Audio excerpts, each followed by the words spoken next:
Hola, ¿qué tal? ¿Cómo están? Les saluda Claudia Rodríguez de acá del área de Chicago y les doy la más cordial bienvenida a esta serie de conferencias, obviamente por iniciativa del doctor Eduardo Scholko.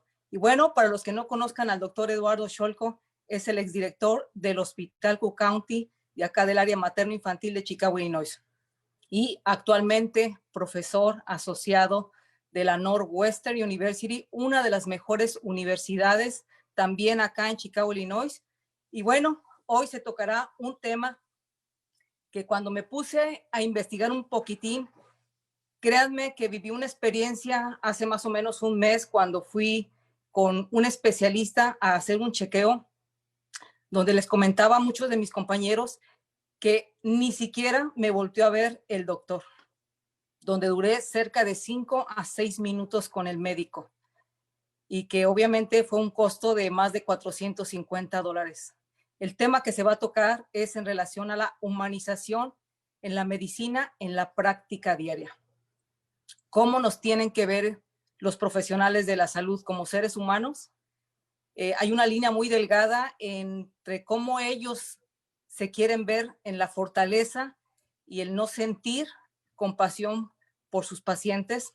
Y pues, ¿quién mejor para tocar este tema que un médico que respeto mucho por el compromiso, el amor que le dedica a cada uno de sus pacientes, el doctor Arturo Arias, desde Colombia, anestesiólogo, intensivista, paliativista y MSC en humanización? Que bueno, ¿quién mejor que él para explicarnos qué significa todo esto? Y que por ahí tenemos unas preguntas al final de la conferencia y las experiencias que muchos han tenido, sobre todo en este periodo de contingencia, que se ha roto ese, no solo el hecho de participar en la ayuda a las personas, sino es necesario explicar más detalles porque aquí está nuestro querido doctor Arias. Doctor Arias, ¿cómo está? Buenas tardes. Claudia, muy buenas tardes. Buenas tardes. Un saludo Saludarlo, feliz y contento de saludar nuevamente. igualmente, Claudia, y a todos los participantes de Zoom. Maravilloso, así que lo dejo con los micrófonos, doctor Arias, y creo que va a ser un tema que a muchos nos va a tocar el corazón porque hemos tenido buenas y malas experiencias. Yo afortunadamente muy buenas por tener amigos como usted y el doctor Eduardo, que somos más allá de pacientes, nos convertimos en amigos. Vale, listo. Adelante. Bueno, nada, entonces soy Arturo Arias, trabajo en la ciudad de Cúcuta, me he retirado de la profesión de intensivismo después de casi 25 o 30 años, porque realmente todo está colapsado. En mi ciudad han muerto 26 médicos y yo no quería ser el siguiente médico y tengo muchas cosas que hacer en investigación. Bien, ¿cómo tomar este tema en un ciclo que se llama el siglo de la era del vacío, donde ya los valores se perdieron desde el año 1985, cuando el filósofo francés Lipovetsky lanza una gran teoría que se llama el egocentrismo del ser humano. Entonces, primero yo, segundo yo, tercero yo. Primero mi confort, mi calidad de vida, mi bienestar y adiós con todo el mundo. Ahí lanza una frase egocéntrica que distancia al ser humano de sus emociones. Y luego viene Bauman, y recientemente el filósofo judío que acaba de fallecer dice que esta es una modernidad líquida. Tiene forma así en la mañana y tiene forma así en la tarde. Nosotros ya los mayores somos sólidos. La mayoría tenemos una estructura de pensamiento sólido. Y bueno, en este mundo entra esta pandemia y la situación se ha puesto demasiado complicada para la humanización de la salud. Si ustedes recuerdan, hace unos meses hablamos de lo que estábamos haciendo a favor de la humanización. Lo que voy a hacer ahora es presentarles lo que llegamos a hacer y lo que está pasando ahora en el mundo con la humanización de los médicos, del sector salud, de los hospitales y de la sociedad en común, ¿vale? Una de las cosas más graves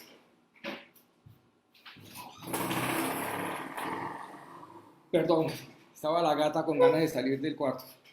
Entonces, una de las cosas más graves es que el siglo XXI fue denominado el siglo de la pandemia, pre-pandemia. O sea, pre-pandemia, el siglo XXI fue nombrado el siglo de la pandemia. con la pandemia y post-pandemia, las enfermedades mentales están por encima del 80% en toda la sociedad. Ahora bien, súmele a esto que cuando Wuhan cierra a Wuhan, cierran aeropuertos y cierran carreteras, la gran mentira china era que el virus ya estaba en los hospitales de Wuhan desde septiembre. Entre septiembre y el 29 de enero viajaron fuera de China 5 millones de chinos contaminados. Eso no se sabía, pero ya el New York Times lo ha publicado. Y un profesor de Harvard, jefe del Departamento de Biología Molecular, fue capturado por el FBI en Harvard por pasar información biomolecular a la Universidad de Wuhan, a su Departamento de Bioquímica Molecular.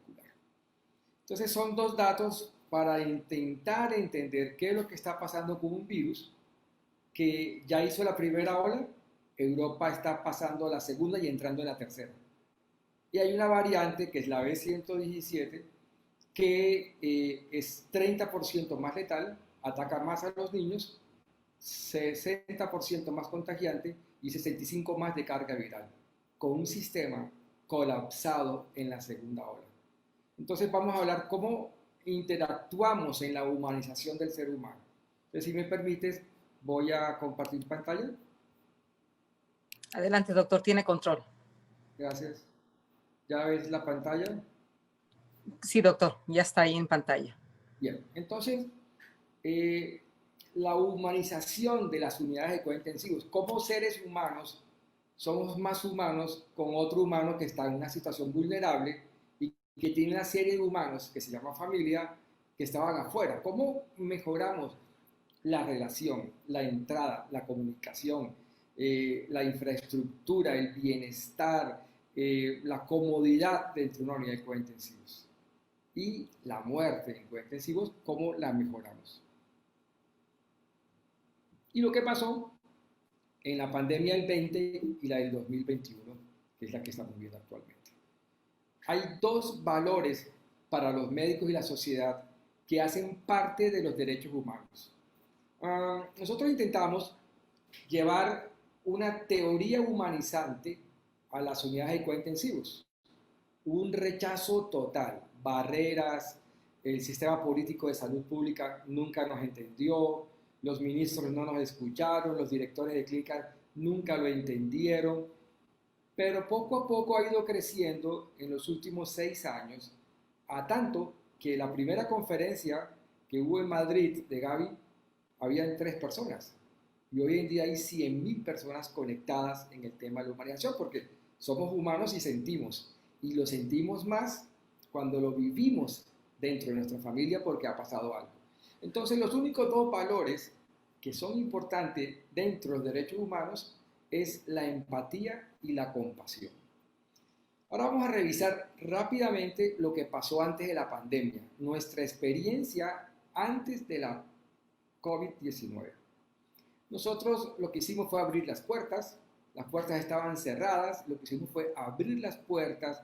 Esto quiere decir que la familia entraba con el enfermo, compartía con el enfermo los procedimientos, compartía con los enfermos la ronda médica, la información, la comunicación asertiva, la música, la luz, el ruido. Había un acompañamiento importante permanentemente. Entrábamos niños a cuidados intensivos a ver a sus padres, entrábamos perros y mascotas. Muchos hospitales en el mundo, en España y en Estados Unidos, entraron caballos, vacas, perros y gatos en una teoría que se llama mascototerapia. Entonces, esto había ido evolucionando favorablemente. Abrimos las puertas, ustedes recuerdan que las UCI dicen, no, no entre, prohibido la entrada, prohibido los menores, usted quédese afuera.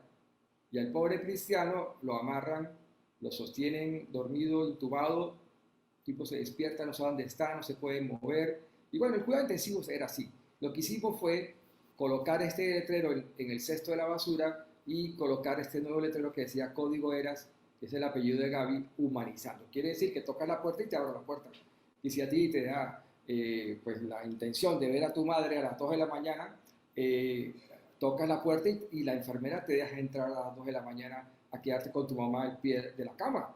Esto era importante para nosotros, era vital.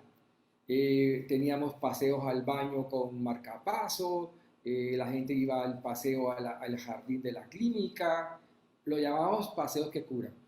La cuarta línea es la presencia y participación en el despertar, en la sedación, al comer, al aseo, al momento de las terapias y en la reanimación si la familia quería. Yo tenía pacientes que llegaban en paro y el familiar me decía, doctor, ¿puedo entrar? Yo, bienvenido a las funciones, a todo. Esto generaba una confianza absoluta con lo que hacíamos. Aquí hay varias fotos donde vemos los esposos con sus esposas, toda la familia alrededor de este caso. Esta señora acompaña a su esposo durante un infarto agudo y lo trombolizamos. Y estuvimos charlando. Y me dice, doctor, ¿esto lo había hecho alguna vez en la vida? Y yo, no. Jamás había entrado un familiar a un infarto agudo. Y lo que hicimos fue pues, decirle lo que iba a pasar, las complicaciones. Nos fue de maravilla. Ella dijo que lo acompañaba siempre. Y allí estuvo la esposa en la unidad. En la comida, los abuelos con enfermedad coronaria, que comen con sus familiares al lado. Esto venía perfecto.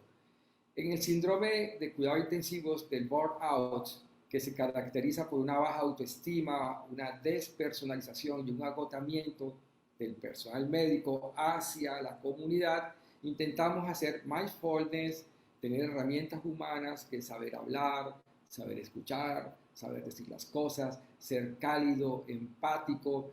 Tuvimos psicología empresarial, desde el punto de vista que la clínica es una empresa y tiene unos seres humanos que trabajamos allí. Entonces, cómo la clínica nos cuida, logramos hacer muchas cosas y ser resilientes. En nuestra ciudad, unas 10 enfermeras se han suicidado en plena actividad laboral. Hicimos un encuentro de felicidad con todo un grupo a través de nuestra fundación.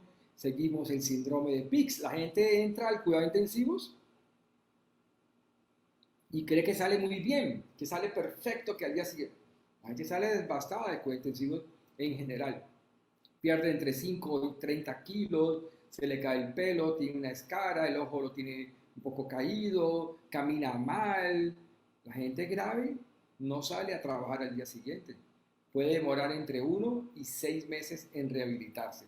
Y entonces ya descubrimos que hay un síndrome que se llama post-cuidados intensivos y que le da al enfermo y a la familia. Entonces encontramos que algunos medicamentos producen delirium y que algunos medicamentos mejoran la satisfacción de los enfermos y la familia, baja la mortalidad y la estancia. Hoy en día, en las unidades de cuidados intensivos están desabastecidas de medicamentos básicos. Esto es gravísimo. Los pacientes se quedan sin medicamentos aquí y en todo el mundo. Esto ha sido una tragedia. Lo que hemos visto en COVID se los voy a contar más tarde. Y entonces poníamos a la familia, colocábamos a la familia con el enfermo a que acompañara constantemente y que participara en los cuidados. Bajábamos la luz, disminuíamos el ruido, no amarrábamos a los enfermos y manteníamos un ambiente limpio con 40 decibeles. Era fantástico la unidad. Luego la infraestructura humanizada, teníamos luz, televisor, unos paneles que simulaban ver el cielo, una sala abierta, las familias entraban a orar si eran católicos y cristianos. Y luego al morir, que es la octava línea de la humanización, activábamos un código para que la gente siempre muriera acompañada. Este enfermo está muriendo y le colgamos aquí un código lila que significa que hay que tener el máximo respeto, la máxima cordura, no bajar la voz, no alzar la voz. Inclusive teníamos conciertos y estos conciertos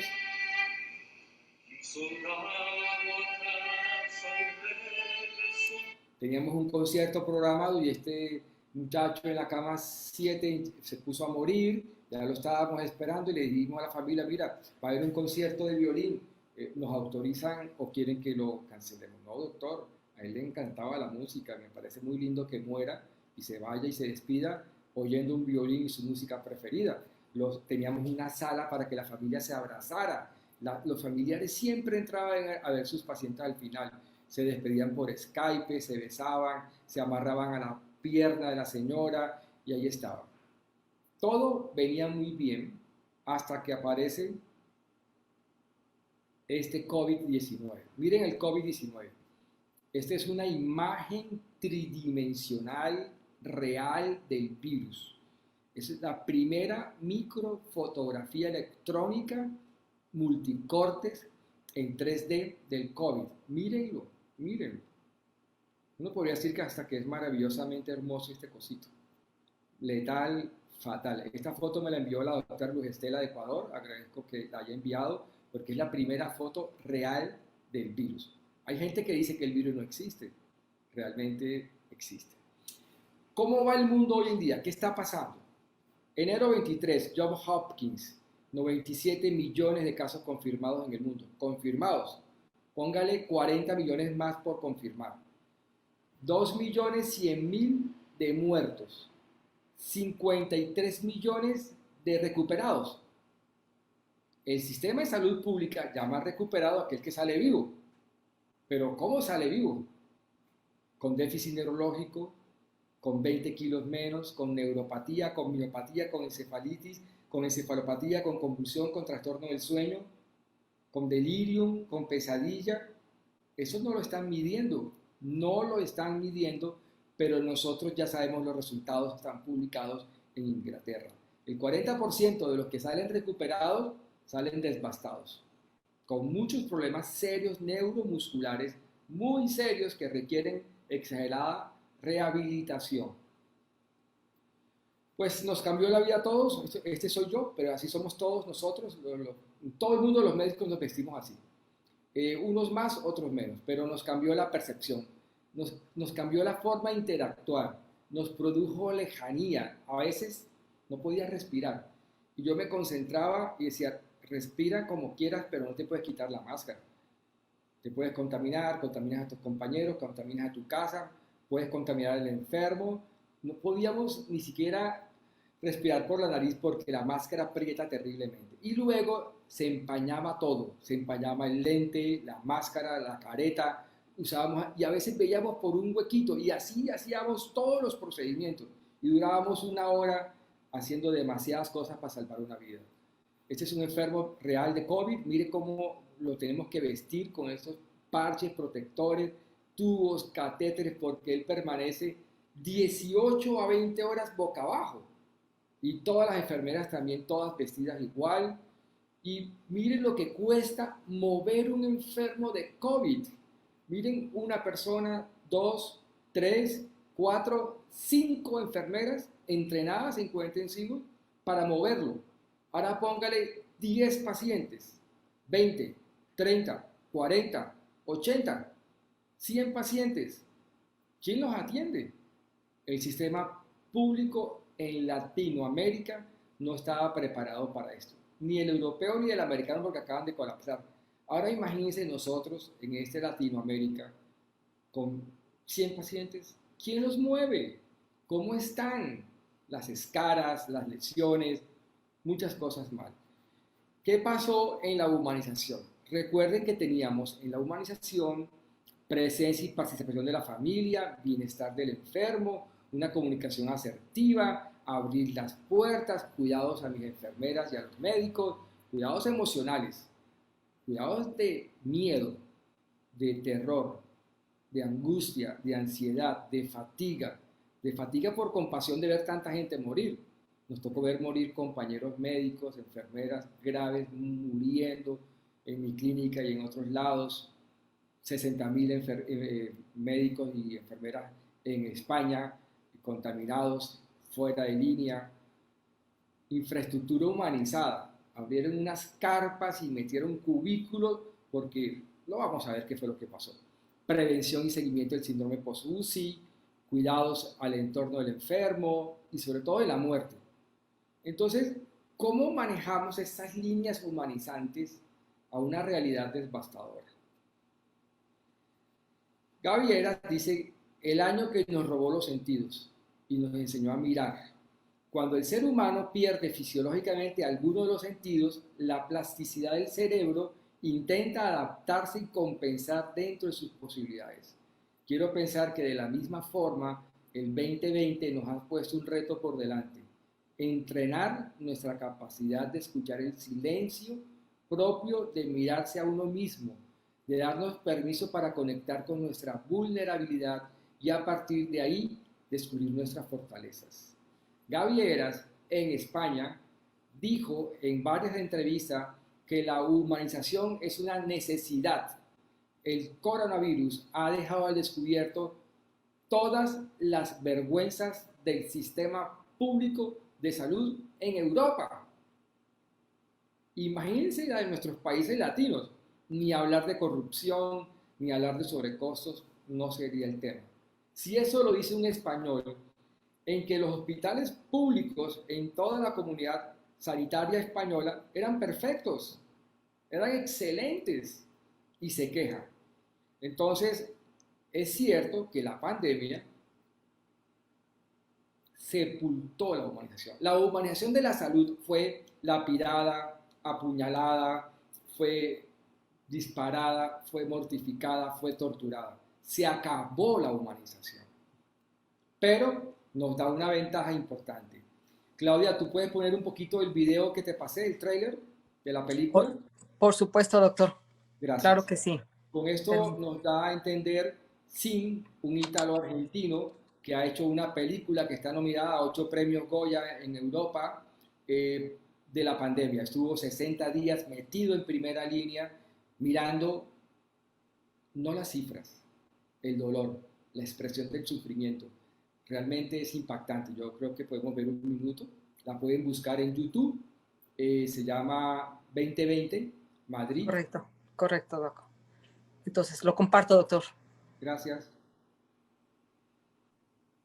Si miramos solo las cifras de Johns Hopkins, 20 millones, 90 millones, 2 millones de muertos. Tome una persona de esas y que le hable de su historia de sufrimiento en COVID. Una historia nomás. Estamos cargados de historias de sufrimiento e intenso dolor. Veamos solo un pedacito. Él tiene un vacío de 2 meses. Total. Bueno, es que hay que decirle por lo que ha pasado. Que es que hace 2 meses él se bajó del mundo y ahora el mundo es otro totalmente distinto. No hay más que muertos y hay más que heridos y me pongo muy mal. No llego a entenderlo. Personas con coronavirus y no llego a entender. El número de contagios son más de 1000 casos confirmados, cuando gran parte de España se prepara para cambiar de fase. Seguirá habiendo franjas horarias en la fase 1, aunque con algunos cambios para los niños. Se vigilará especialmente la movilidad para que no se incumplan. ¡Dale 4! Necesitamos ayuda, lo estamos viendo. Estamos viendo que esto va a ser un tsunami que nos va a arrasar. Chicas, ¿qué ha pasado? Bájale la cabecera, bájale el cabecero. No, baja el cabecero. No te preocupes que no te caes mal. Ninguna institución estaba preparada para asumir esta avalancha.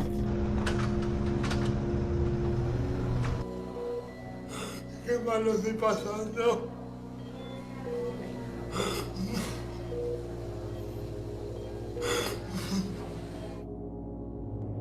Gracias, Claudia. Bien, retomo la conferencia. Está la charla donde no la veo. ¿Qué se hizo? ¿Me ayudas a buscarla? Tiene que volver nada más a compartir, doctor, porque lo paré el compartir o tiene que volver a compartir. Vale. ¿Ahí está compartida? Perfecto. Dale. Es muy fácil para los políticos decir que hay en Colombia 1 millón de muertos, 2 millones de muertos. No sé, en todos nuestros países latinos son iguales realmente.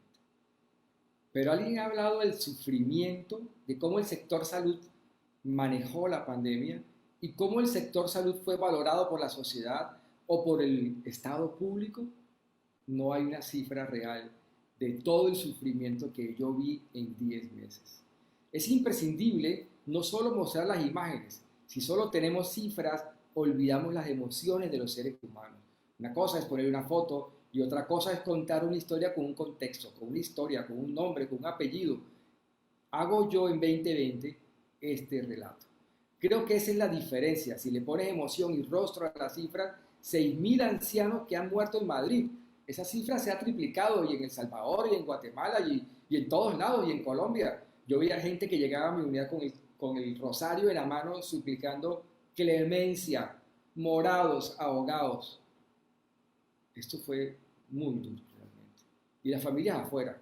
Y los médicos no hablábamos con las familias porque yo almorzaba a las 8 de la tarde, luego de 12 horas de trabajo sin tomar agua. No entraron las psicólogas, sacaron las trabajadoras sociales, los gerentes cerraron todas las puertas, el Estado cerró todo. ¿Usted cree que un médico con 10 pacientes tiene tiempo para hablar con la familia y la familia desde las 5 de la mañana pendiente una llamada y uno llamaba a las 11 de la noche diciéndole, mira, esto está cada día más grave? ¿Pero cómo?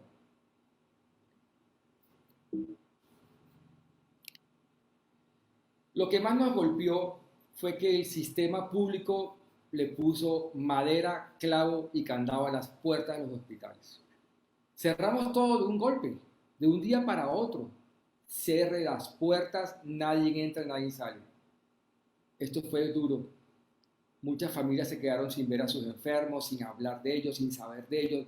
En los hospitales públicos pasaban 3 días y nadie hablaba. ¿Cómo va? Igual, cuelgue. ¿Cómo va? Igual, cuelgue.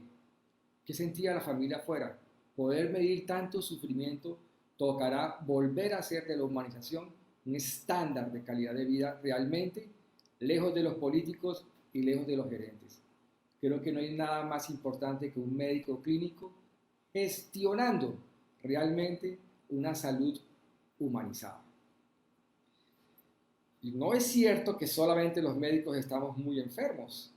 1 de cada 5 enfermos con COVID tiene síntomas mentales. ¿Cómo? Depresión, ansiedad, angustia, pesadillas, cefaleas, dolores, pérdida de masa muscular, depresión, estrés postraumático. Esto es desgarrador. Y los enfermos estaban solos. Miren todas las enfermeras que hay para cuidar a un enfermo, con 10 camas y 6 enfermeras, y hay 10 pendientes. Estas enfermeras trabajaron muy duro, muy duro. Ustedes no se imaginan todo el trabajo de voltear a un enfermo, pero la gente estaba sola. Antes las familias nos acompañaban a hacer el trabajo también, a bañarlos, a moverlos, y de un día para otro todo el mundo afuera y todo el sistema de salud adentro, solo, a veces sin agua, rogando un tinto. Y en los hospitales públicos le debían 3 meses de sueldo a las enfermeras y no comían, y eran madres de familia, y se enfermaban, y se morían. Y la gente en la calle en Black Friday, el diciembre 31, todo el mundo hizo una fiesta.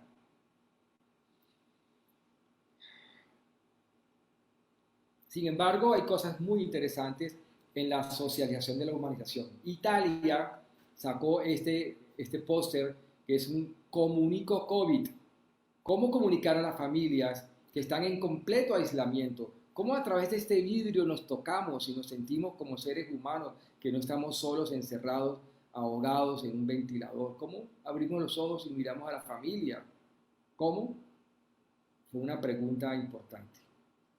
El sistema médico italiano creó esta herramienta con toda la comunidad italiana de sistema, fue popular, llegará a Colombia, llegará a Ecuador, llegará a toda Latinoamérica, porque unos países sí tienen acceso a esto y otros no. Sería una pregunta interesante para la humanización de la salud. Nosotros en nuestra clínica sí permitimos entrada de familias. Este fue un enfermo muy querido por nosotros, hizo 3 paros, sangró, hizo de todo en COVID. La madre, papá de 2 niñas, una terapeuta respiratoria, ya se recuperó. La cuenta costó casi 600 millones de pesos. Creo que si hubiera estado en un hospital público es muy difícil. Hizo de todas las complicaciones. En todos los hospitales públicos hacen unos grandes esfuerzos, la gente está agotada, pero a este paciente le pusimos el alma para sacarlo vivo. Y si de verdad esto fuera un sueño, cierro los ojos muy fuerte y me quiero dormir, seguro que mañana todo se habrá sido un sueño, pero me despierto al día siguiente y me sigue invadiendo el mismo sentimiento de ansiedad, incertidumbre, desasosiego, miedo, no sé, no puedo ponerle nombre a lo que siento. Es un sentimiento desconocido, solo sé que no me deja respirar, pero solo dejo que me ahogue a ratos porque me ha tocado estar en primera línea. Esto fue lo que escribió una enfermera, lo que siente. Los médicos no podíamos decir que teníamos miedo porque eso era mostrar debilidad. Un sistema indolente contra nosotros. Todos tuvimos miedo, todos tuvimos ansiedad. Son los mismos profesionales que sobrevivíamos la primera hora de la pandemia, los que atendemos en esta segunda ola a pesar del Black Friday y la Navidad, y en la futura tercera que vendrá, y ya está la tercera ola. Y estos profesionales insuficientes en número a todas luces, que no han tenido recambio, que no han tenido descanso, que no han podido restreñar las heridas en el alma ni en el cuerpo. Me dolió ver los médicos morir, a mis amigos morir. Le hicimos de todo y se fueron. Eso es muy doloroso. Sigue siendo un peligro para nuestros familiares, nuestros seres queridos. Dejé ver a mi mamá un mes, todos nos alejamos de la familia. Para los españoles, los médicos, que son los sanitarios, somos juguetes rotos con los que el sistema sigue jugando. Y cuando se rompan del todo, cuando sean inservibles para el engranaje que va a pasar, ahí está un muñeco tirado en la calle con los brazos rotos. Así está el sistema de salud. No solo en Europa, donde una enfermera gana 3.000, 4.000 euros y con eso vive magníficamente. Una enfermera en Colombia no gana ni siquiera 300 euros y con eso mantiene a la familia y no le pagan. Y trabaja duro. El sistema está colapsado de salud. Ni contar cómo está la familia, la sociedad. Todos estamos colapsados en una deshumanización de la atención por todas partes. Y entonces se le dio a los políticos por construir hospitales. Este es un gran hospital, la enfermera Isabel Zendal. Entonces hicieron un hospital así. Pero mire, con todos estos espacios, la crítica en Europa es que es un hospital muy poco hospitalario. Vieran las carpas de nuestros hospitales por 1,5 metros. Entonces, ¿qué decía Gavieras? El espacio se piensa para diseñar un hospital. Hay que tener mucha información y contar con un equipo de personal médico que esté a pie de cama para resolver todas las necesidades que nos plantean y poder darle solución. Una infraestructura nueva tiene que aportar, tiene que mejorar el proceso de curación, facilitar el trabajo de nosotros y ser accesible para las familias. Los arquitectos no piensan en esto. Nunca llaman a un médico o una enfermera capacitada en esto para ver qué opina de esta pared, póngala. Entonces han construido carpas muy frías, muy distantes, muy aisladas, muy poco humanas. Ni contarles de la experiencia de morir en cuidados intensivos. Ella le dice, tarde de visitas en una UCI COVID, si se tiene que morir, que se vaya cogido de mi mano. Muchos españoles murieron solos, muchos colombianos murieron solos, muchos latinos murieron solos y en el mundo mucha gente murió aislada, sin despedirse, sin hablar, sin firmar, sin contar historias, sin abrazar, porque la orden era aíslelo. No le veo ningún problema que la gente entre a despedirse de su familiar que se va a morir. Nosotros lo hicimos. Las familias entraban con un protocolo, se desinfectaban, abrazaban a sus seres queridos, lloraban y se iban. Esta parte fue muy dura. Morir solo fue lo peor de la humanización de la salud en cuidados intensivos. ¿Qué va a pasar? Pues mira, esta es la primera buena noticia para la humanización. He hablado con rectores, con mucha gente de la educación en Latinoamérica. No sé qué le pasa a los latinos. ¿Por qué pensamos tan diferentes, no? Debería ser un cambio generacional. España, la Universidad Internacional de Valencia, ha fundado el proyecto ASIA y el proyecto UCI. Por primera vez en el mundo, una cátedra para humanizar la salud. Esto es histórico. Enseñar a los médicos, a las enfermeras, a los psicólogos, a los administradores, que somos humanos atendiendo a un humano en sufrimiento y que sufren ellos y sufrimos nosotros, que no podemos cerrar la puerta, que no podemos decir, su madre se va a morir. Eso duele. Ya hay mucho dolor para que entre todos nosotros tres nos produzcamos más dolor. Yo creo que la experiencia debe ser mucho más sensible, más cálida, más humana. Esta flor de mi casa la dejo como una esperanza, que esta pandemia nos convierta en un marketing digital para hacer mejor las cosas, porque realmente la tercera ola viene y nadie está preparado para humanizar tanto sufrimiento. ¿Qué va a pasar? No sé. Gracias, Claudia. Wow, wow, wow, wow. Sin palabras, doctor Arturo. Muchísimas gracias por sus imágenes. Doctor Scholko, adelante. Muchas gracias, Arturo. Mira, voy a empezar con palabras tuyas antes de poner mi presentación. Primero, sí hay personas como Arturo. No sé cuántas y tampoco sé, pienso si hablar un poco de qué es lo que nos está pasando. No ya en tu terapia intensiva, ya esto viene desde hace mucho. Voy a contar algunas anécdotas. Yo fui director de la división materno-infantil en el hospital de Cook County.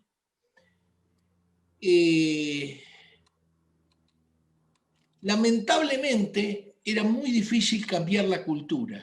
Y entonces Arturo decía, claro, la cultura del director. No, no, no. No, de la enfermera negra que no quería atender a la hispana. Y entonces, claro, venía la carta al director. Y el director me decía, no, no, no. Escuchá, no, primero vamos a hablar con ella. Bueno, está bien, pero quiero sentar el precedente. Amigos, nosotros somos los que votamos. Hemos destruido nosotros también con la corrupción y por eso es que dentro de 15 o 20 años vamos a ver que Europa sí cambió. Algunas cosas de Europa sí van a cambiar. La nivelación en Europa es muchísimo mejor que en nuestros países. Y no sé quién escribió por ahí que si tenés dinero, entonces sí te atienden bien. ¿Y como los médicos que tenían dinero y se murieron? No, pero doctor, lo que pasa es que ellos estaban estresados. Bueno, pero eran médicos y tenían dinero, ¿por qué no dejaron el estrés? Se deben a su profesión y a su dinero.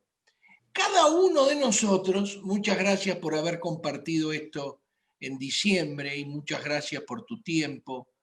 Creo yo que cada uno de nosotros, uno de los problemones es este. Creo que este es un honor haber sido de la misma nacionalidad que este genio de la risa que fue Quino, donde Mafalda cuelga cuidado, irresponsables trabajando. Los irresponsables en realidad son también los egocéntricos, los que no pueden disfrutar de que vos puedas haber sacado a ese hombre de la muerte casi segura, que quizás las pocas ovejas negras de a poco vayamos cambiando. Hay muchas cosas, y yo muchas veces digo, bueno, ¿realmente hay algo para prevenir esta catástrofe de muertes? Ah, no, doctor, está mucho mejor protegido el que no come basura, el que no fuma, el que hace ejercicio, el que no trabaja más de 8 horas, el que realmente vive feliz, el que hace musicoterapia o risoterapia. ¿Y cuántos somos de este planeta que hacemos eso? Los gobiernos se han olvidado de enseñarnos cómo tenemos que vivir.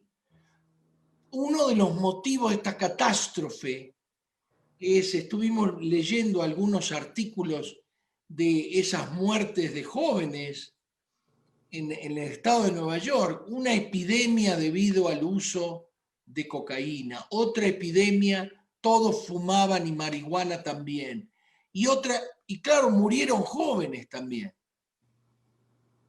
Hemos perdido nuestra sociedad, Arturo, perdió mucho de lo que es defendernos nosotros mismos.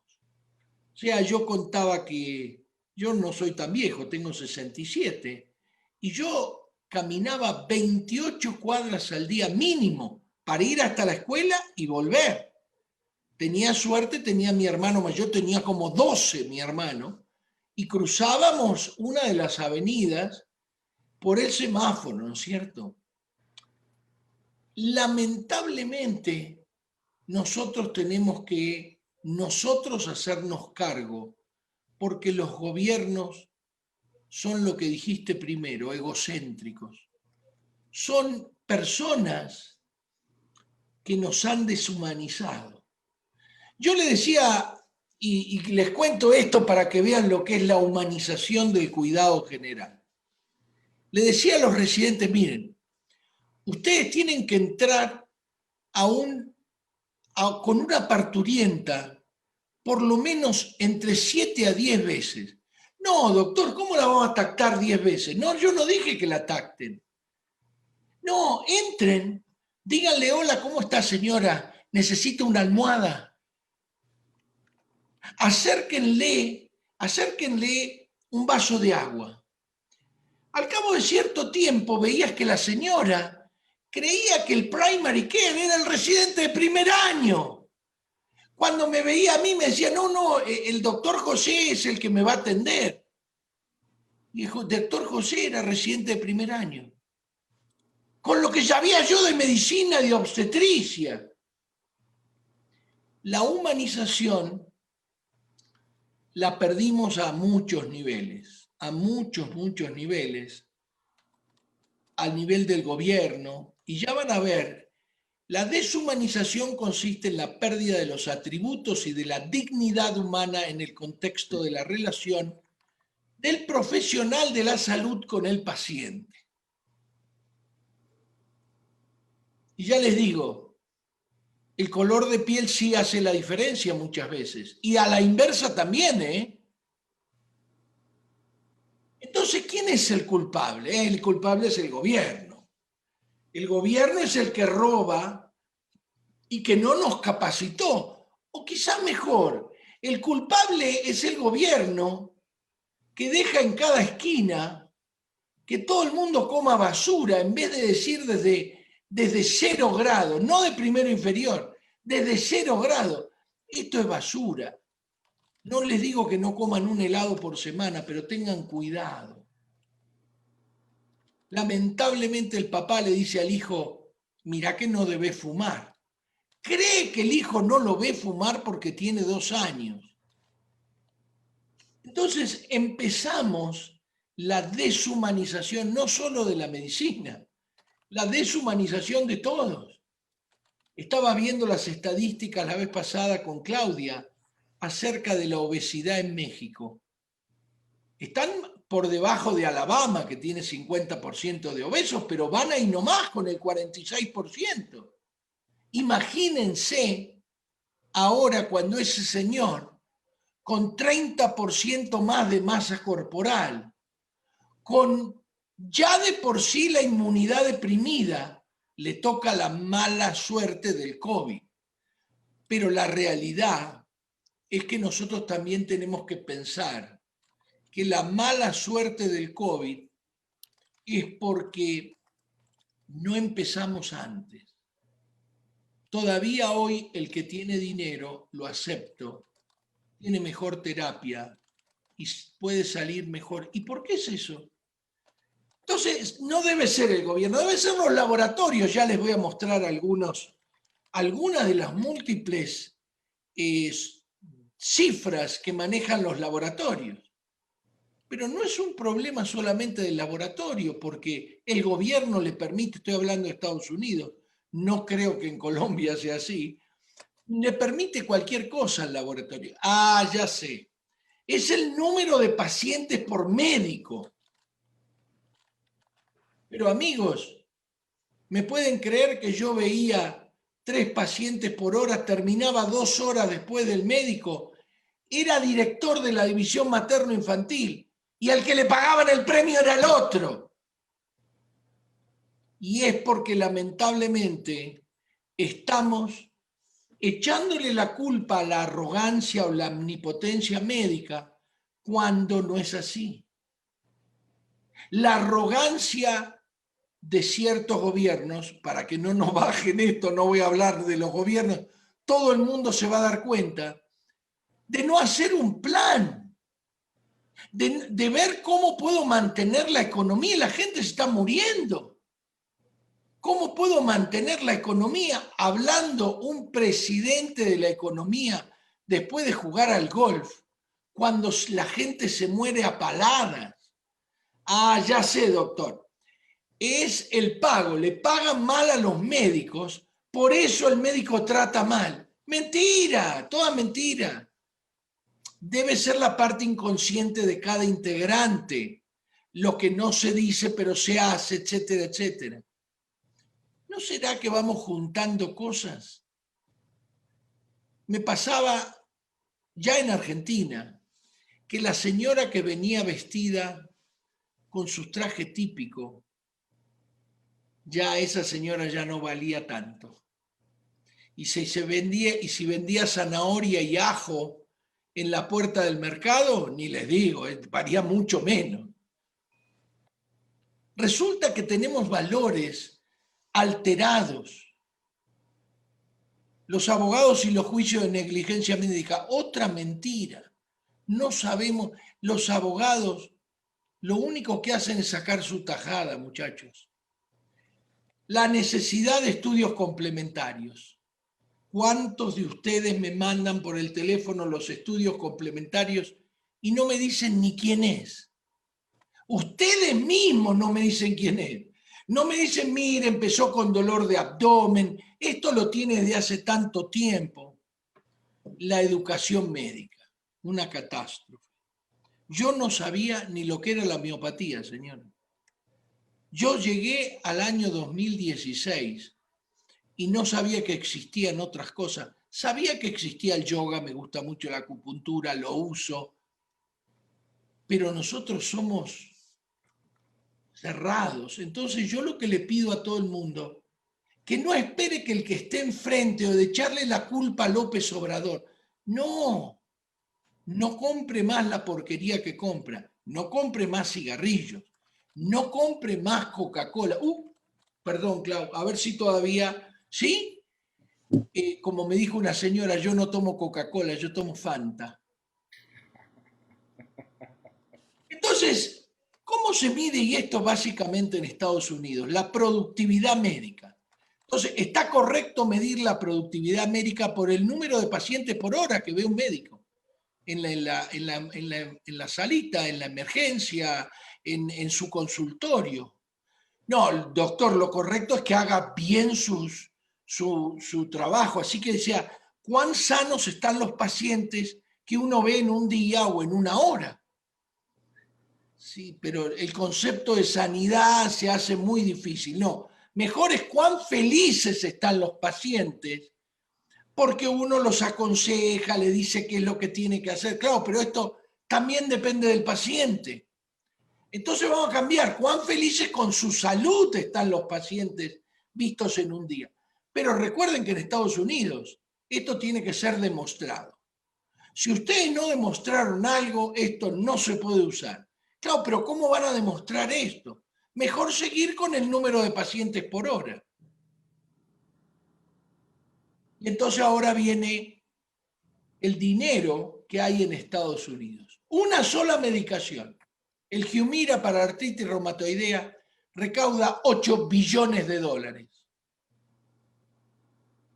Una medicación como el Nexium, que por supuesto ya es genérica en Estados Unidos, la propaganda hace que recaude 5 billones, 5.000 millones de dólares. El famoso Advair Diskus, hoy también ya genérico, casi 5 billones de dólares. Seguro que esto va a nivelar el dinero, va a ir a nivelar a la salud de la población. No, el dinero no va a eso. En este artículo del JAMA muestra los gastos de lobbying y contribuciones de las campañas farmacéuticas. Esto es en la llama, esto no lo digo yo, esto no salió en un diario, esto es un artículo médico del Journal. En promedio 233 millones por año de lobbying al gobierno federal, 414 millones en contribuciones a candidatos presidenciales y 877 millones en contribuciones a comités estatales. Uno dice, bueno, los legisladores también tienen que vivir. ¿Será esto parte de por lo cual estamos corruptos? Estamos corruptos de arriba para abajo, de abajo para arriba, como le quieran decir. Pero eso es lo que sufrió Arturo. La consecuencia de 50 años de corrupción. Este dinero no va a cualquier persona. Este dinero va a legisladores seniors, a comités estatales, a los que regulan el precio. Y dice al final, en meaning, en significado, dice un entendimiento de las grandes sumas de dinero que la industria farmacéutica y de productos de salud gasta en hacer lobbying y contribuciones de campañas políticas puede informarnos de la influencia que la industria ejerce en las políticas de salud de los Estados Unidos. Entonces, amigos, empiecen a informarse. Cuando alguien les dice, usted puede acceder a su historia clínica, no le diga, no, yo creo en el médico. No es que no crean en el médico, es que la deshumanización la tienen ahí. Dice, el caso parece crónico, cíclicamente se produce una invasión masiva de entes externos claramente patógenos que producen saturación múltiple, obstrucción de las vías y colapso general. ¿Tan mal estoy, doctores? No, usted está fenomenal. Esto es un informe sobre el servicio de urgencia. El médico hablando, ustedes vieron al doctor Arturo, la lucha para que no se hable frente a los pacientes de las cosas malas, que no se hable de los otros pacientes. Yo cuando fui a Cúcuta y la enfermera me dio una lecture de qué podía decir, en qué tono tenía que hablar, dije, la pelota, estoy en un lugar único. Imagínense entrando al quirófano y que diga, errar es humano. Qué simpático para el señor que va en la camilla, ¿no es cierto? Así que mucho de lo que hoy les voy a plantear, en vez de este tipo de obstetricia, una obstetricia terriblemente agresiva, muchos de nosotros hemos vivido, por suerte, yo tuve una mujer que me ha enseñado obstetricia muy humanizada y por eso tuve muchos problemas. Yo usaba esas medias compresivas que vieron que usa el doctor Arias antes que cualquier médico de Swedish American. Los médicos que me decían es bonito, doctor, usted es el único que las usa. Y me acuerdo de haber llevado el European Journal of Obstetrics, que es el primero que lo publicó. Me decía, acá no lo usa nadie, doctor. ¿Para qué hay que ponerle estas medias? Si esta mujer está en trabajo de sí, pero la inducción a veces dura 2 días. Entonces, ¿qué es lo que pasa? Cuando uno es un avanzado como el doctor Arturo, yo lo que les pido es que todos ustedes apoyen, no le tengan miedo, esto va a cambiar dentro de 30 años, dentro de 50 años, dentro de 100 años, pero tiene que cambiar. No puede ser que porque seamos al sur del Ecuador estemos por debajo de todos los estándares. Entonces, esto apareció en el Journal Iberoamericano de Bioética. Entonces, voy a leer algunas cosas, pues ya le veo la carita a Claudia, ya no termina nunca, me va a hacer atrasar todo, ¿no es cierto? Dice, el ejercicio de la medicina ha cambiado desde sus inicios hasta nuestra época.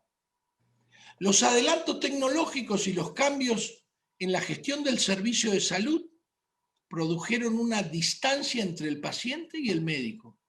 Por otra parte, los profesionales prefirieron no tener un paciente propio, sino cumplir estrictamente con una parte del diagnóstico o del tratamiento, los especialistas, sin involucrarse ni comprometerse.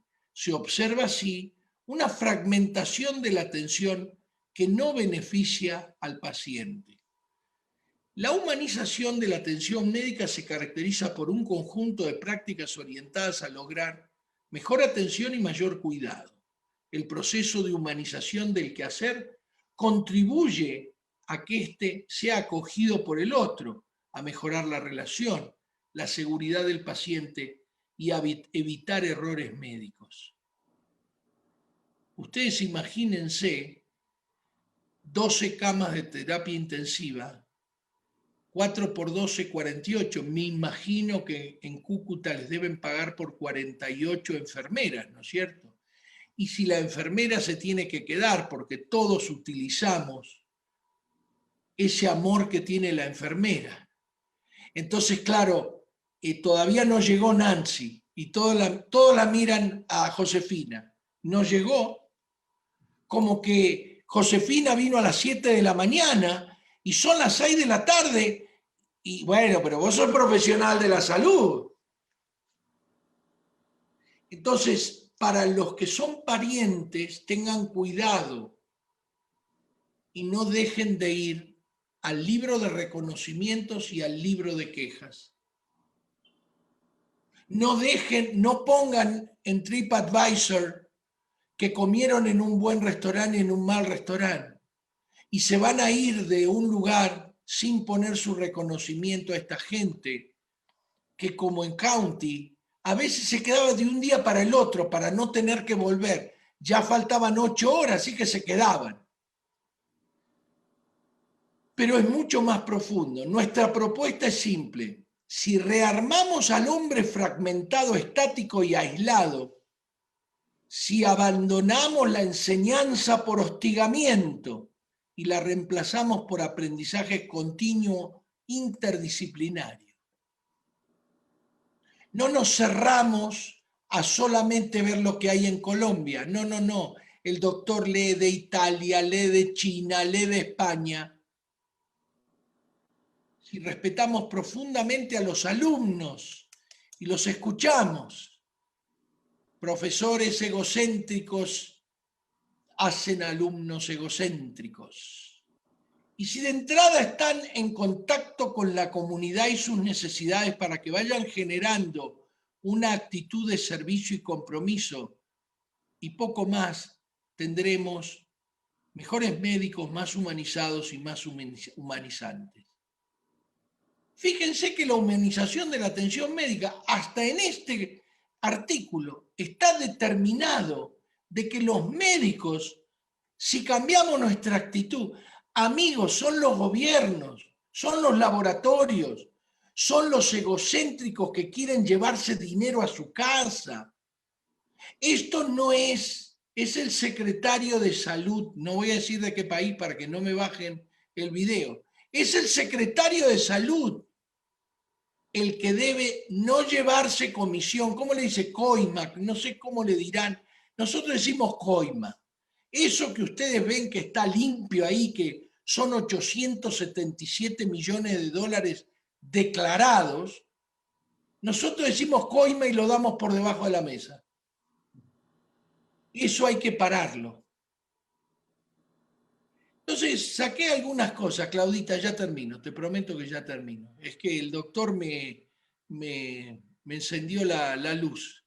Dice humanismo médico. Yo les diría que humanismo en general. ¿Cómo evitar que el buen trato, que es un mandato social para los médicos occidentales desde la antigüedad hipocrática, quede simplemente en la retórica de los profesionales de salud? Amigos, miren ustedes cuántos años en México se perdían 130.000 litros, 130.000, no 130, 130.000 litros de gasolina y no aparecía. Pemex perdía dinero. Imagínense si limpiamos todo eso. Sí, yo sé que la gente piensa que no se puede hacer. Y por último, les digo algo importante. Dice, su actividad como una profesión en el sentido de la vocación con la obligación moral de un comportamiento virtuoso.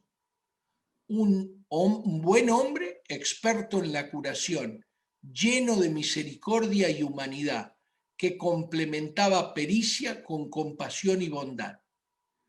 Yo pensé que esto era de ahora. Esto es del médico del emperador Claudio. La ética médica nosotros la practicamos desde hace un montón de tiempo. La corrupción no es el médico, es el edificio, la desigualdad médico-económica, la enseñanza médica, la enseñanza de la enfermería, la cultura general de desprecio al pobre, el paciente, la cultura de pasividad. No voy a decir nada a ver si después me tratan mal. Si me abusan, yo abuso. El uso de medicinas complementarias hoy por hoy es muy, muy importante. Voy a leer solo esto, Clau, porque te tengo miedo. La demanda de medicina complementaria está estimulada por la necesidad de compasión y atención que pocos pacientes obtienen en la moderna atención médica biotecnológica. Entonces, la idea sería una interacción. Si vos te atendieron mal, andá al libro de quejas y quejate. No vayas a decir después que no te quejaste. En nuestro hospital, un hospital de condado con una misión, prácticamente no hay quejas. Y los bordes de los ascensores están sucios. La señora que te atiende en el frente, en el front desk, como no hablas inglés, te mira con cara de sapo de otro pozo. Eso hay que quejarse. Empezar por copiar lo que anda como sistema. Si en Noruega, Suecia, Dinamarca y Finlandia la medicina basada en la evidencia y la cultura de la gente es que no haya gente que gane 50 veces más que el que atiende. No, la gente tiene garantizada la salud, la educación y el retiro. La gente puede ser que el retiro sea más alto para el médico, pero no es 50 veces más, es 4 veces más. El reparto de la riqueza, por lo menos tenemos que empezar a verlo. Me acuerdo cuando hice una lecture en Argentina y me di cuenta de que en Inglaterra gastaban por paciente lo mismo que en Argentina y la mortalidad infantil es 10 veces menos. Yo decía, pero ¿cómo puede ser? ¿A dónde va? Y claro, ahí es donde va el dinero. No va el dinero a mejorar el hospital, la camilla, la enfermera, el paciente. Todos sabemos a dónde va, ¿no? Para que no nos bajen nada. No aceptar lo que no se debe aceptar, participar de nuestra salud y la salud de nuestros parientes. En mi opinión, sí tenemos que pensar en medicinas complementarias, especialmente lo que ha hecho el doctor con las cosas que realmente pueden ayudar a la persona que está en la terapia intensiva y lo que puede ayudar nuestro donador de cisteína o una buena dieta o el ejercicio todos los días para no entrar en un hospital si te toca el COVID.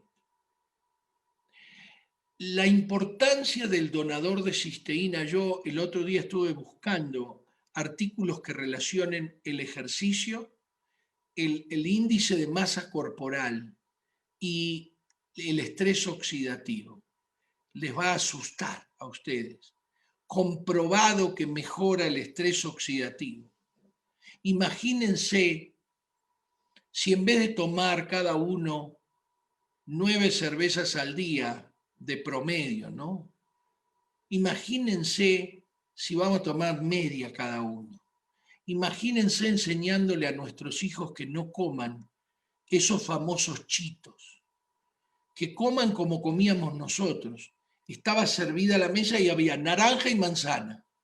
Esto es lo que hay y punto. Y ahí terminó. Entonces tengan cuidado porque realmente el donador de cisteína y muchas de estas prácticas, como estas prácticas locas, ¿no? El ejercicio, la dieta correcta, la mentalidad, la mente positiva, hubiese salvado muchas, muchas vidas. La humanización de la medicina parte por nosotros. Nosotros somos los que tenemos que votar también.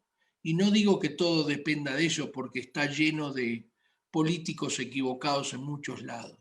Pero tengan cuidado porque cuando ese político llega al hospital sucio y no hay denuncias de suciedad y no hay denuncias que te traten mal, como pasaba en County, en el hospital del condado pagado por dinero del condado, por el mismísimo dinero del señor que compra en la esquina zanahorias porque tiene un tax, el señor no se queja y no me atendieron bien. Entonces con esto los dejo, les agradezco mucho, Arturo, te agradezco mucho, creo yo que sos un modelo, creo yo que vamos a dejar un mundo mejor, creo que vamos a dejar un mundo mejor, creo que todos nosotros tendríamos que comprometernos a ese mundo y Clau, si querés. Pues me siento muy feliz, primero porque nunca habíamos tenido tanta participación de profesionales de la salud en las preguntas y en las aportaciones que hacen en sus comentarios, ¿no? Pero me llama mucho la atención una de Rosa Serna que dice, en Ecuador fue terrible, era increíble ver lo que antes solamente veíamos en películas, los cuerpos sin vida en las veredas de las calles por días enteros, la gente se hizo indolente, ya no se lloraba a los muertos, porque muchos lo empezaron a ver como normal, lo que acaba de decir usted, doctor Scholko. Ahora en el UCI, me imagino que es el hospital, otra vez están llenos y la gente sigue sin comprender, la situación es seria. Familiares, amigos, conocidos y no conocidos fueron una triste realidad que aún vivimos el día de hoy. O sea, ya empezamos a ver normal lo que en realidad no lo es. ¿Qué quieren comentar sobre esto? Arturo. Mire, la salud pública es una responsabilidad del Estado. Cuando empezó la pandemia, en el New York Times, un periodista brasileño dijo que iba a ser diferente la pandemia en Europa que en Latinoamérica, ya que Europa invierte el 7.6% del Producto Interno Bruto en salud pública con menos del 1% de corrupción. Y en Latinoamérica se invierte menos del 5% con un 90% de corrupción. Entonces, cuando vemos estos ejemplos de cadáveres tirados allí como si esto fuera una guerra, pues ¿dónde está el Estado? Es una responsabilidad del Estado proteger la salud de las personas, de la comunidad. Y obviamente no lo puede hacer porque el dinero lo desvía. Si no hay un peso para nada. Y entonces son cosas que no deberían suceder. Sería lo que yo diría. Y de ahí para arriba todo. Compraron ventiladores chinos hechos en China por 120 millones de pesos. Algo así como $40.000. Correcto. ¿Sí? Un ventilador que vale $1.000. Corrupción es total. No vamos a poder mejorar en un estándar de salud porque no hay dinero. Y no hay dinero porque nuestros políticos que nosotros escogemos se lo siguen robando. Y no hay cárcel para ellos, porque el sistema de justicia también está comprometido. El cartel de la toga en Colombia, bueno, tantas cosas que han pasado tan terribles que no sé qué más hacer. Yo creo que ya yo vi perdido todo eso, ya yo no creo que alcance a ver un mundo perfecto. Pero sí lo vamos a ver un poco mejor. Creo yo que un poco cuántas familias has mejorado vos haciendo tu labor en forma externa, ya sea con consejo médico, yo todos los días con el consejo médico de qué es lo que debe hacer. Si bien el gobierno debería garantizar ciertas cosas, creo yo que tendríamos que empezar por cambiar nuestra propia educación. Mirá, nuestra propia educación, nosotros mismos, a veces nosotros mismos esperamos que a nuestros hijos los eduque el gobierno. Y creo yo que muchas cosas tienen que ver con la educación de todos los días. No te voy a contar, pero por ejemplo, te voy a dar un ejemplo. Me acuerdo que mis hijos veían un programa que quizás habrá llegado a alguno de los múltiples países que mostraba a los jugadores de básquetbol, de fútbol americano, en sus casas. Entonces, suponete, Shaquille O'Neal tenía un auto que costaba $600.000 y cada rueda costaba $4.000. Me daba náuseas. Entonces tenemos la cultura, esa cultura, y yo soy muy partidario de que el gobierno, cuando leo alguna bibliografía, yo no leo alemán, pero alguna bibliografía alemana, a veces leo bibliografía italiana, y les puedo garantizar que por lo menos se nota, se transparenta que no quieren vender, quieren mejorar. No digo todo, pero como dijo Arturo, realmente, primero le voy a pedir perdón a todo el mundo que escriba cosas referentes al donador de cisteína. Vamos a hablar solamente de humanización de la salud pública, para que usted cuando vaya a votar no le dé lo mismo. Ay, si voy, si no voy, no voy. No.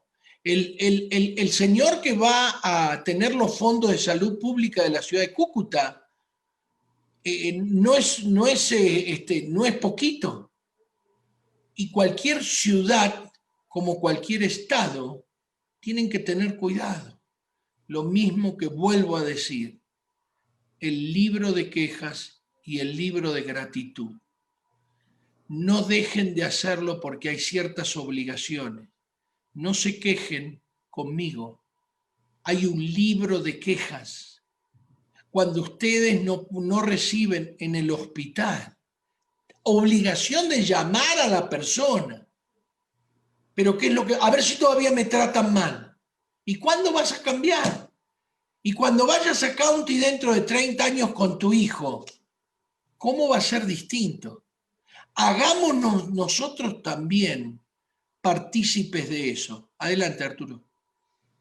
El tema de la corrupción de la salud pública en Latinoamérica, pues yo conozco la de Colombia, es que los mismos personajes corruptos viven en las mismas sociedades corruptas.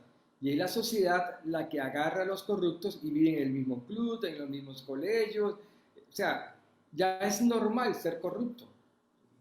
O sea, la misma sociedad civil acepta la corrupción. Son primos, son hermanos, son vecinos, te dan trabajo y votan siempre con una maquinaria que hay que cambiar. Y la justificación, Arturo, es, bueno, todos lo hacen.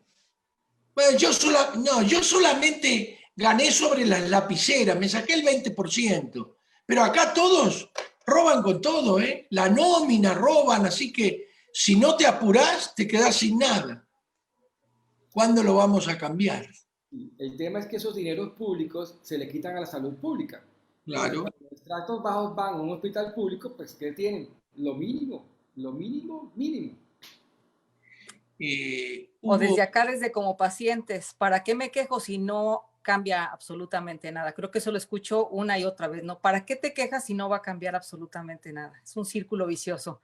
Y bueno, de la doctora María Elena, Doc, si me permite, pero ¿cómo vamos a cuidar al paciente cuando una crisis como la pandemia nos supera? Muchos profesionales de la salud ya llevan el cuidado en su actividad diaria, ya cuentan con una cultura de la humanización sanitaria. Sin embargo, esta situación, por supuesto, es un verdadero reto. Nos ha sobrepasado, doctora, y la idea sería, ¿qué es lo que cambié yo? Bueno, yo tomo el donador de cisteína, hago ejercicio 4 veces por semana, acepto que tengo tiempo. Pero empecé a formar este legado hace 30 años. ¿Y qué es lo que va a cambiar José, Pedro, Manuel, Estela y Cruz? Bueno, la cosa es empezar hoy. La cosa es empezar todos hoy y que empiece tu vecino y que empiece tu hermano. Cuanto más nosotros estemos, cuanto más haya participación de la gente, más posibilidades de que podamos cambiar. Voy a contar una anécdota. Después, Claudia, cualquier cosa me pasás la cuenta. Ok, Mira, vos sabés que yo empecé a trabajar realmente en una pequeña localidad de 3.000 habitantes llamada Mount Morris, Illinois. Y había un solo centro de salud, el centro de salud de la universidad. Así que o te atendía un estudiante médico o te atendía un médico que era attending. Y por suerte, los niños eran vistos por una sola médica de familia, que prácticamente seguía los lineamientos, primero europeos, luego de la Academia de Pediatría, en antibióticos. Y mostró durante 16 años, no tuvo un absceso periamigdalino. Uno.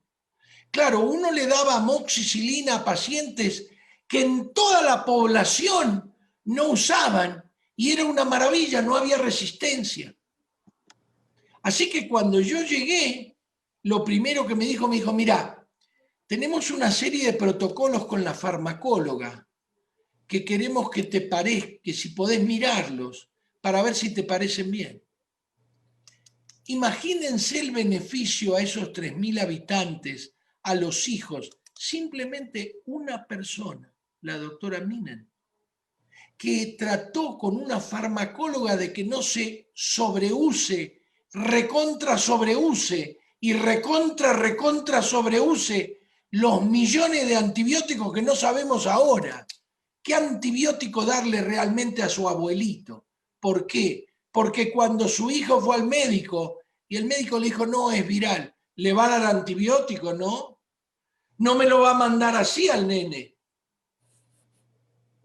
Bueno, ahora lo están sufriendo nuestros abuelos. Entonces, eso es lo que les digo yo.